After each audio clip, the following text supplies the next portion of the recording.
There's lots of little things that you can do with fireplace that people don't even think about. You can get little pieces of cinnamon and just keep them beside the fire, and as the cinnamon heats you'll get this nice scent of cinnamon coming through the fire. You can throw the cinnamon onto the fire and it'll burn and again give you the scent. I also say go in and buy a small bag of chestnuts and you can prop them up onto the fireplace and you've got this chestnuts roasting on an open fire, and it's great fun when they explode, and they're actually quite tasty as well and you can eat them. Now make sure you don't use conkers, they're proper chestnuts. You'll get them in your local fruit and veg guys.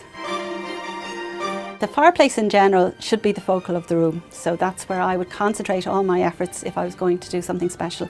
Get your mantelpiece, decide what you'd like, what impression you want to give, and start from the bones of it. Pad it out with candles or foliage or whatever it is that you need. Take it slowly, piece by piece, and just pack it out. And don't be afraid to overpack. Most people are afraid to go too much or go too high, or they feel they have to buy a garland that's all in one piece.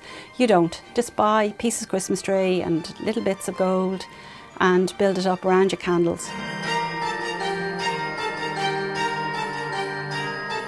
The kitchen needs to be decorated, I feel, nearly as well as my sitting room, because the kitchen is the heart of the home. I'm going to be in the kitchen all day, every day, over Christmas, and everybody comes in and stands around drinking wine and all the rest of it.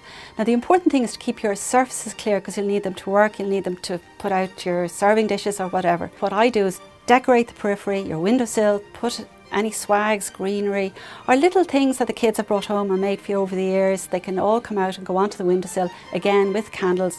And don't forget to use your red lights. If you're going to use red lights, this is the area to do it in, because the kitchen windows, again, you'll get this warm effect, and even before the kids go to school in the morning you can turn on the Christmas lights and it looks very, very Christmassy and happy. And even though in the bright of the day you'll see the Christmas lights, whereas white light tends to fade into the background. Everything that I have in my kitchen, I make it a Christmas ornament. I'd have my potato sack, and these canvas sacks, you can get them anywhere for buttons, and I'd put a few pine cones around it and suddenly the potatoes look very Christmassy.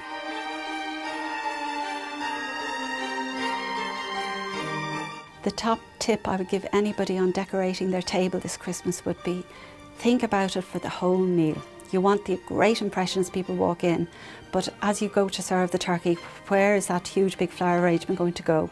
Also, if you're sitting down at the table, can you see right across the table? Can you see people? Is it easy to manoeuvre around it?